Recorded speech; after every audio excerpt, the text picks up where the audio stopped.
Yeah, to be honest, the political lyrics a lot come from Toby Jepson, who I write with. I'm more of the sitting on the fence kind of the guy when it comes to the lyrics, and we sit together and it was 8 months again writing Cradle The Rage, and he does come up with a lot of political views on things, and obviously I have to get them and understand so I can sing them on stage, but yeah, Toby does find a lot of lyrics when it comes to being politically correct on taxations and stuff. So yeah, I am a little bit more sitting on the fence with it, but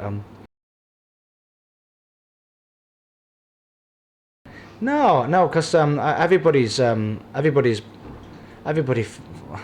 feels like it's a bit of a burden, paying taxes and all the rest of it, and being against the government's reign over everybody on that form. But it's it is what it is, and everybody's got to pay their own way. It's an amazing country to live in. I've travelled the world, and you realise the money does make a massive difference, especially with tax, to have such a good quality of life in this country.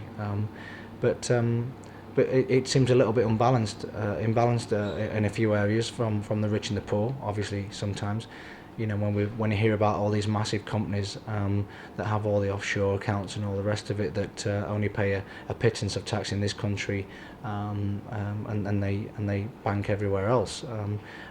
So it's a little bit of lyric about that, which all the stories that we hear recently that have come out about a few companies, it is frustrating to hear when they penny pinch on not so wealthy, and they can't even rein in the bigger companies.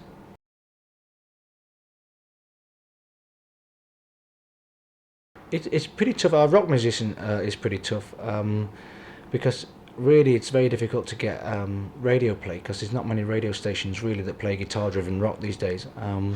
We've got Planet Rock and Team Rock and a few others, but it's on a fairly small scale compared to the national stations like the Radio 1s and 2s, etc.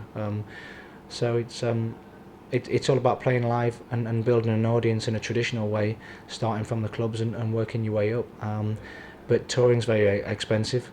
We've just come back from a European tour with Blackstone Cherry, and that was really expensive for me to do, but so worth it, because for the first time we were able to perform in front of on amazing stages with great production, and their audience is such a young and up and coming new music loving fan base that it went down really well. But it is really expensive for a young rock band to do that in this way.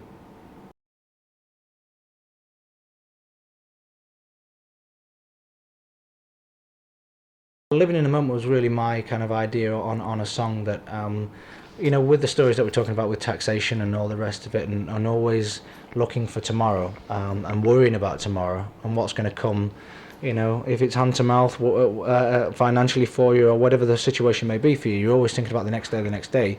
But actually, not a lot of us actually sit down and realise what we've actually got here and now.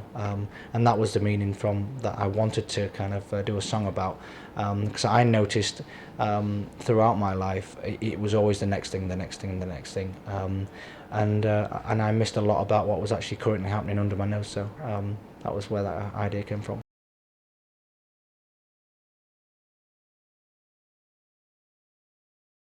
I think we just need a bit of a reality check, and sit down and just look around us, and appreciate what we do have a little bit more, if we're fortunate to have a good lifestyle, which most of us do have. Even in hardships in this country, we have a really good lifestyle compared to others around the world. So I think we just it's nice to have that reality check sometimes, even for everybody individually.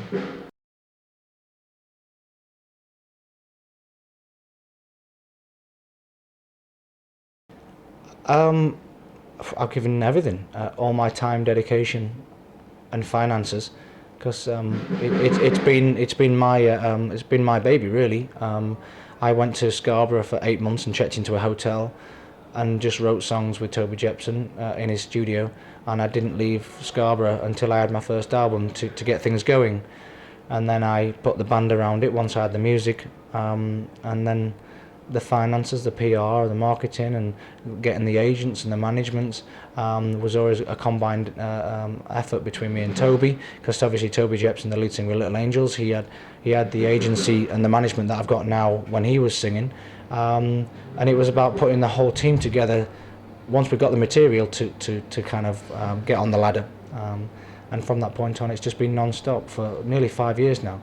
Non-stop dedication on building the band to where we've got to now.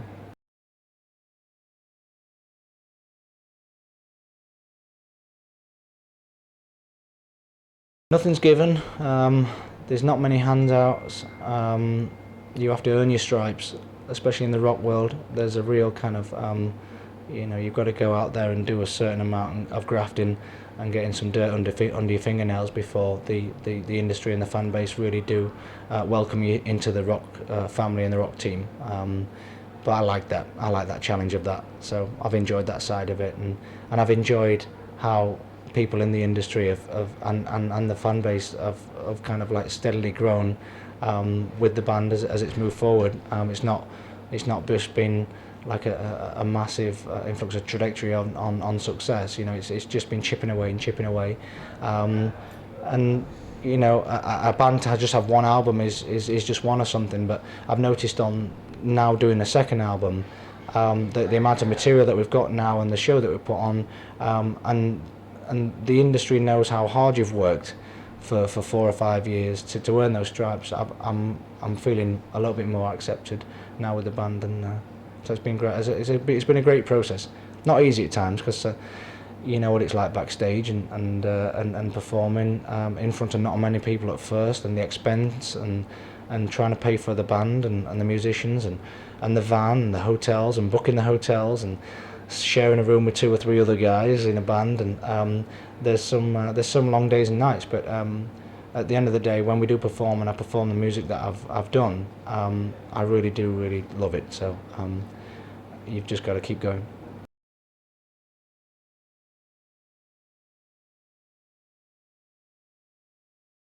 Every mile or every kilometre.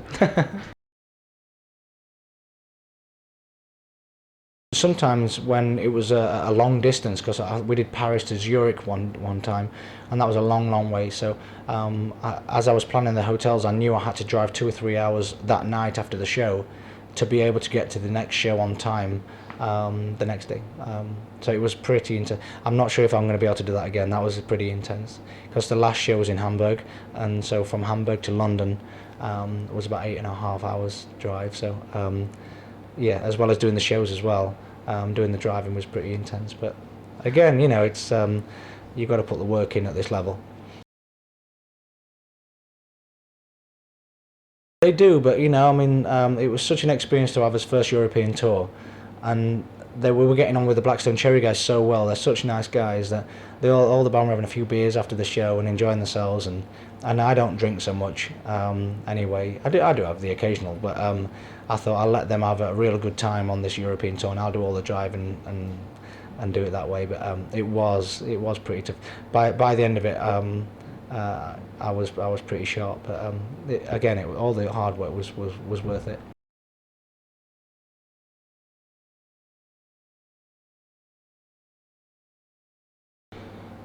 Now I've got the material on the second album on Cradle The Rage. I really feel that we've got a body of work for a 90-minute show, a headline show, that really does showcase what we're capable of doing as a live act, and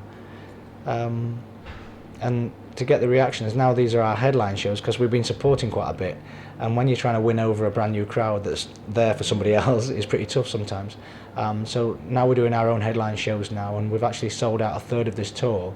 When we go out and everybody's singing along to the words because they're actually there for us, is a big boost for us. It's amazing when you hear people singing your songs and really enjoying themselves. We played Brighton and Cardiff the last 2 nights, and it's just been amazing to be back with our crowds again and having a fantastic time on stage.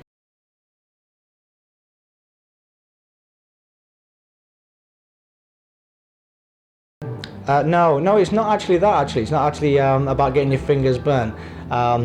It's well, obviously it is, but it's more kind of not being satisfied with just normal day-to-day stuff. I have never been satisfied with normal day-to-day stuff. If you ask me to go to the shop and just buy a couple of pints of milk or go for a newspaper, it just doesn't cut it for me, you know. And I always want to live life on the edge a bit, and that's what it's about. So it's not necessarily I've had my fingers burnt in any way at all, but it's just about I always have an appetite to live life on the edge a bit, and that's why I wanted to kind of write that lyric.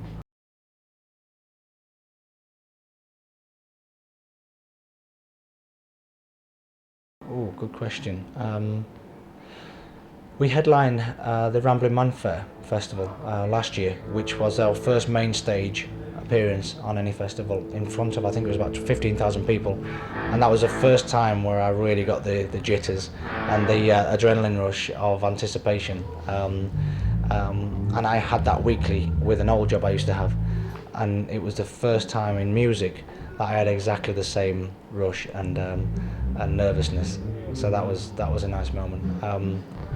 Yeah, but every time I go out and see people singing the songs and see the crowds building, like tonight we're in Birmingham and it's the first time we've sold out in Birmingham, so I'm really looking forward to tonight, you know.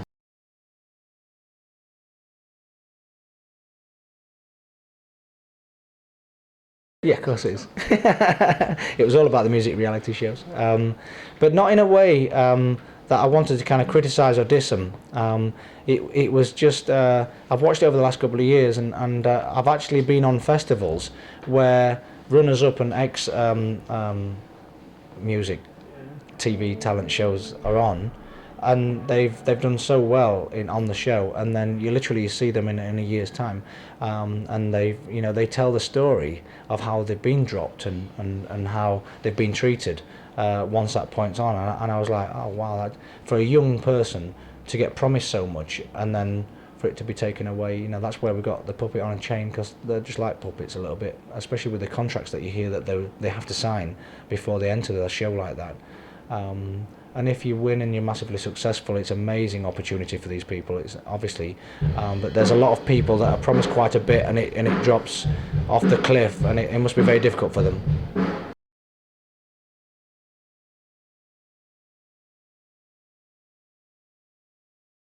Living in a Moment is a real inspirational song on that kind of message. You know, from being, you know, because my personal life was being, you know, successful in one thing and then having to start from the bottom of the ladder again, and all the difficulties of that psychologically. And you know, there are times where we all think, oh, let's just jack it, it's just too much or whatever, and you know, it is a message of just keep going, and always aim high, and yeah, Living in a Moment is definitely that song on trying to keep the encouragement up, and always keep believing. I think the whole album really it's not as autobiographical as Renegade was. Renegade was really autobiographical, the first one, but this one is more of my interests and outlooks in life, compared to personal stories. So yeah, and I think like Living in a Moment and those lyrics, Cradle the Rage song-wise is it will have definitely got the lyrics on just keep going, just keep going, just keep going, because it was so tough at the beginning to start off the band and get it to somewhere where I could actually envisage that it could be a success on a level that we could all do it as a career, you know, and that interim period is so bleak sometimes for young bands. But the best piece of advice I ever had was from Toby, was the ones that don't make it, stop. We can't get any simpler than that, can you? So we just got to keep his heads down and carry on.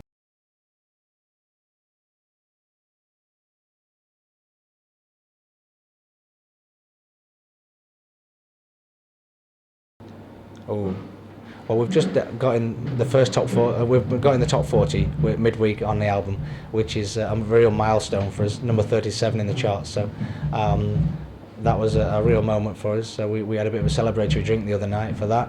But it's got to be number one, hasn't it? You know. Would for me to have been a motorcycle world champion and to have a number one single album, whatever it would be a real proud moment.